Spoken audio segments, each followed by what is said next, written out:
देख रहे हैं हेडलाइंस 24 में आपके साथ शहाना खान। देखते हैं आज की कुछ खास खबरें। यूपी विधानसभा चुनाव से ठीक पहले बीजेपी का दामन छोड़ सपा में शामिल हुए स्वामी प्रसाद मौर्य ने साफ संकेत दिया है कि अगर कुशीनगर की पडरौना सीट पर उन्हें आरपीएन सिंह से चुनौती मिलती है तो वो मुकाबले को तैयार हैं। आरपीएन सिंह मंगलवार को ही कांग्रेस छोड़कर बीजेपी में शामिल हुए हैं। माना जा रहा है कि बीजेपी उन्हें पडरौना सीट से स्वामी प्रसाद मौर्य के खिलाफ उतार सकती है। स्वामी प्रसाद मौर्य ने कुर्मी नेता आरपीएन सिंह के बीजेपी में शामिल होने पर प्रतिक्रिया दी। उन्होंने कहा कि आरपीएन तो राजा साहब हैं और राजमहलों में रहने वाले हैं और उन्हीं के बीच उठते बैठते हैं, लिहाजा ये लड़ाई जमीनी नेता बनाम राजमहल की होगी। उन्होंने कहा कि पहले के विधानसभा चुनाव में भी लोगों ने ऐसा ही नतीजा दिया है और राजमहल को नकारा है। यूपी में योगी आदित्यनाथ की सरकार में 4 साल 11 महीने मंत्री रहने को लेकर भी उनसे सवाल पूछा गया। मौर्य से पूछा गया कि कोरोना काल की गड़बड़ियों का मुद्दा उन्होंने पिछले 4 साल 11 महीनों में क्यों नहीं उठाया।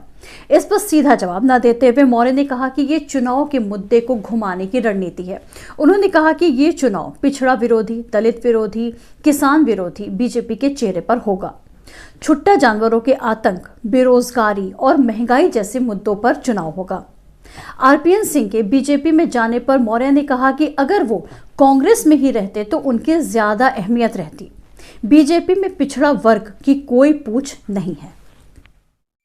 इस बार के पंजाब विधानसभा के चुनावी मैदान में उतरे सभी राजनीतिक दलों में मुख्यमंत्री पद के चेहरों की चर्चा अब तेज हो गई है। इसका कारण आम आदमी पार्टी है, जिसने भगवंत मान को मुख्यमंत्री का चेहरा घोषित किया है। इस बार सत्तारूढ़ कांग्रेस इस पद के लिए मुख्य मुकाबला मौजूदा मुख्यमंत्री चरणजीत सिंह चन्नी और पार्टी के प्रदेश अध्यक्ष नवजोत सिंह सिद्धू के बीच है। हालांकि चरणजीत सिंह चन्नी के पक्ष में हालात अधिक अनुकूल दिख रहे हैं। उधर अकाली दल बहुजन समाज पार्टी गठबंधन के लिए मुख्यमंत्री पद का चेहरा सुखबीर सिंह बादल है। इस बात का ऐलान राज्य के पूर्व मुख्यमंत्री और सुखबीर सिंह बादल के पिता प्रकाश सिंह बादल ने किया है। किसान आंदोलन के बाद बनी किसानों की नई पार्टी संयुक्त समाज मोर्चा ने बलबीर सिंह राजेवाल को अपना नेता चुना है।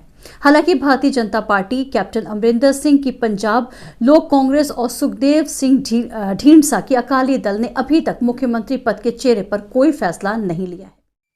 पाकिस्तान की बदहाल अर्थव्यवस्था एक बड़े संकट से बाल बाल बची है। आतंकवाद के मुद्दे पर अंतर्राष्ट्रीय आर्थिक प्रतिबंधों का सामना कर रहे पाकिस्तान के पास नकदी की कमी हो गई है।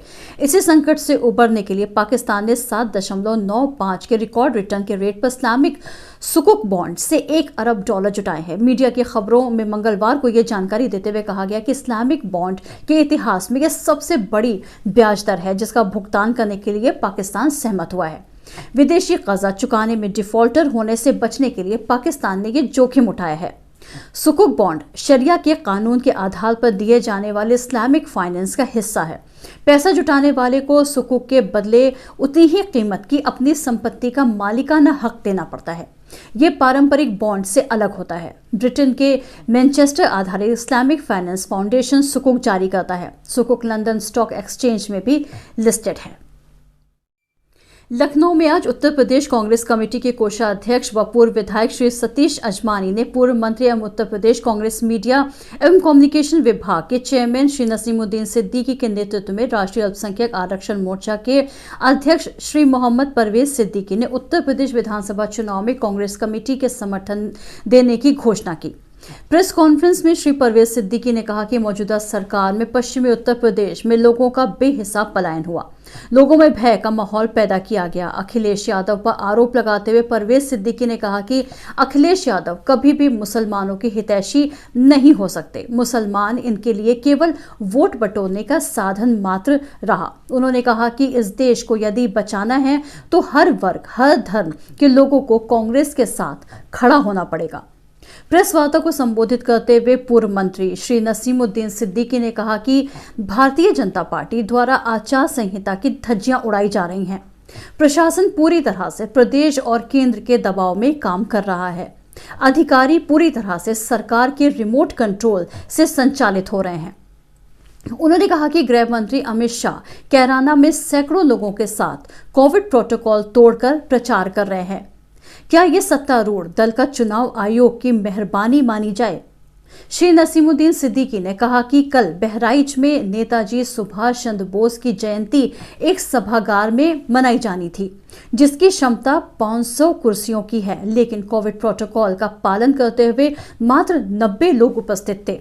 इसके बावजूद कोविड प्रोटोकॉल के नाम पर पुलिस द्वारा परेशान किया गया तथा कार्यक्रम नहीं करने दिया गया। क्या आचार संहिता केवल विपक्षी दलों के लिए है? सत्तारूढ़ दल के लिए ऐसा प्रतीत होता है कोई कायदा कानून नहीं है। पूरी तरह से चुनाव आयोग सवालों के घेरे में है। एक सवाल के जवाब में सिद्दीकी ने कहा कि अमर ज्योति का बुझाना निंदनीय है, ये देश के शहीदों का अपमान है। यूपी चुनाव को लेकर बीएसपी अब एक्टिव हो गई है। बहुजन समाज पार्टी के अध्यक्ष मायावती 2 फरवरी को आगरा में एक जनसभा को संबोधित करेंगी। बसपा के मुताबिक रैली के दौरान कोविड प्रोटोकॉल का सख्ती से पालन किया जाएगा। पार्टी महासचिव सतीश चंद्र मिश्रा ने ट्विटर पर लिखा है कि अवगत कराना है कि 2 फरवरी को बसपा की राष्ट्रीय अध्यक्ष मायावती आगरा में कोविड नियमों का पालन करते हुए जनसभा को संबोधित करेंगी। जनसभा का समय एवं स्थान तथा आगामी जनसभाओं की सूचना मीडिया बंधुओं को शीघ्र ही उपलब्ध कराई जाएगी। समाजवादी पार्टी कार्यालय के बाहर उस समय हड़कंप मच गया जब एक महिला ने आत्मदाह की कोशिश की। उन्नाव से आई एक महिला ने सपा प्रमुख अखिलेश यादव की गाड़ी के सामने अपने ऊपर मिट्टी का तेल डालकर आत्मदाह करने की कोशिश की। लखनऊ समाजवादी पार्टी के कार्यालय के बाहर एक महिला ने सपा प्रमुख अखिलेश यादव की गाड़ी के सामने आत्मदाह करने की कोशिश की।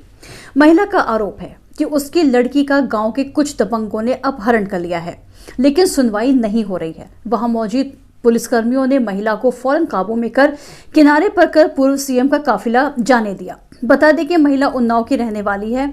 उसका आरोप है कि एक दबंग उसकी बेटी को बंधक बनाकर रखे हुए है और पुलिस उसकी मदद नहीं कर रही है। सोमवार को महिला अखिलेश यादव की काफिले का इंतजार में बैठी थी। जैसे ही अखिलेश यादव की गाड़ी निकली, उसने सामने आकर पेट्रोल डालकर आत्मदाह की कोशिश की। पुलिस ने उसे फौरन बचाकर एक तरफ किया। जानकारी के मुताबिक पीड़ित महिला उन्नाव जिले की रहने वाली है। उसने पूर्व दर्जा प्राप्त मंत्री के बेटे पर युवती को अगवा करने का आरोप लगाया है। अगर आपको हमारा चैनल पसंद है तो इसे लाइक और शेयर जरूर करें और कमेंट्स बॉक्स में कमेंट्स भी करें। और हाँ, हमारे चैनल को सब्सक्राइब करना बिल्कुल भी ना भूलें, ताकि हम आपको रखें देश और दुनिया की ताजा तरीन खबरों के साथ बाखबर। तो देखते रहिए हेडलाइंस 24 सच के साथ।